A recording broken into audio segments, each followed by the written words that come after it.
Joining us now is the person you just heard, Congresswoman Jasmine Crockett of Texas. She also serves on the House Oversight Committee.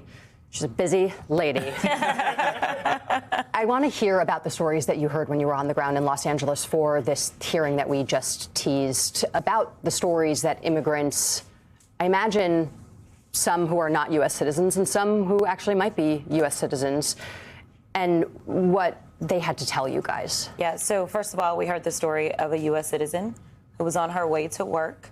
And as she tried to tell them, listen, I'm a U.S. citizen, they would not listen, and she was taken into custody. We also heard about just the conditions, the horrific conditions that human beings are being kept in, the unsanitary conditions. But here's the reality. We went to L.A. I've been to Chicago to hear stories about, how much force is being used when people are being detained. But, I can go right home. And I know the stories of my constituents. I know about a young lady who's only 21 years old and had consistently showed up to her appointments, and she was nabbed at one of those appointments. Her family said, make sure she's got her diabetic medication. They tried to give it to them. They would not take it. Ultimately, 5 days later, when they didn't give her medication, they had to take her to a hospital. They then put her back into custody, and ultimately there were issues with literally, I won't get so graphic, but involving urine and some other things. Feel free to get graphic. Well, there were allegations that because they were actually depriving them of water, that they literally were having to drink their own urine. This can't be America. But obviously, in Trump's America, this is exactly what he wants. And the idea that one person can get out of line and commit such a horrific crime as shooting two National Guardsmen that never, ever asked to be here. In fact, we know the young lady that lost her life, specifically, we're saying that this is a waste of time, but now you want to go against every single immigrant. That doesn't make sense. And it's frankly not who we are, because if that's the case, let's talk about the white supremacists and how many of them need to be kicked out of this country, because I can guarantee you I can track down more crimes that they've committed, because overall immigrants have a lower crime committal rate than white supremacists. But we don't want to talk about that in this country. The FBI has for years said that homegrown terrorism is actually a much bigger issue than anything from any other country. One of the things that we keep hearing the president say is that he is going to denaturalize people. There should be people denaturalized, people who don't adhere to Western civilization values, whatever that means. I'm curious what you think about that, because one, it's not something he can do, right? He can't go around waving a wand and denaturalize people. There's a process. He's not supposed to. Okay. There's a legal process to that. Yeah. But what do you think is actually behind that? Because he probably knows that he can't do it, but what do you think he's trying to signal? I think he is trying to do what he's always done, which is instill fear. He wants people to go into the shadows. He wants people to hide out the way that they're doing right now. People are not sending their kids to school. They're not showing up to work. He is wanting people to be terrified, and he only wants his kind of people on the streets. He wants everyone else to kind of languish in the shadows. But we can start with the fact that he's married a couple of immigrants himself, and we can start there if we about to start denaturalizing. I'm just saying. Jonathan. Congresswoman, you mentioned children not going to school as a result of the fear that's being instilled by the president. But something that we should be talking more about, and that's children who are being caught up in all of this. ProPublica had a story out on Monday. ICE sent 600 immigrant kids to detention in federal shelters this year. It's a new record.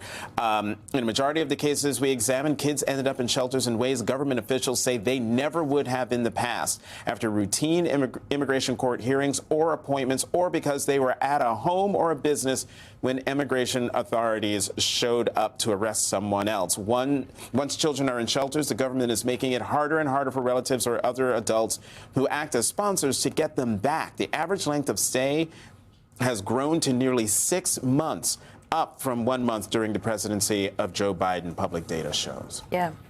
This is the pro-life party. I just want to be clear. This is the party that says that, they care so much about life until life actually shows up at their front door.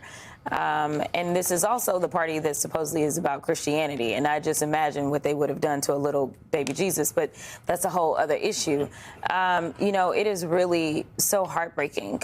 We know that under the prior Trump administration, it was the children in cages. So for me, expecting them to do better by children was not one of the things that was on my bingo card. I never expected them to do better. I expected them to do worse. And frankly, that is what they have done with this entire administration, is they have made everything worse. Like, it was bad the first time, so bad that he got kicked out of office. And then, unfortunately, America got amnesia, and somehow he ended up back in office.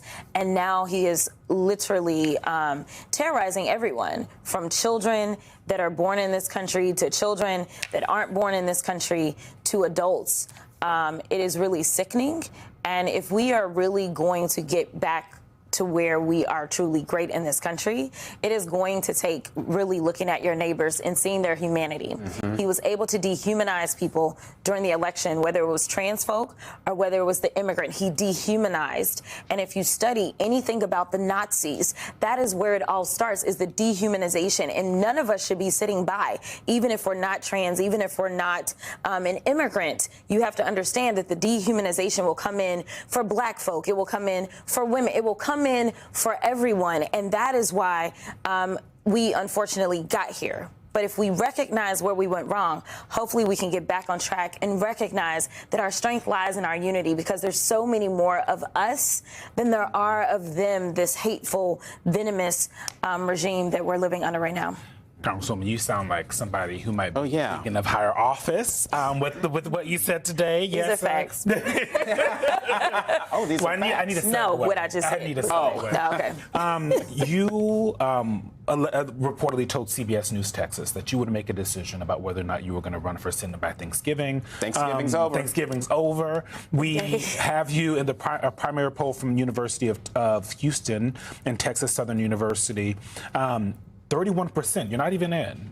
31% for you, James Tallarico, 25. Beto O'Rourke also not announced, 25. Colin Allred, 13%. It is post-Thanksgiving. Do you have an update on whether or not the data told you that you I will be perfectly honest, because y'all know that I'm too transparent and my team will probably get mad. The data says that I can win. Here's the deal, though.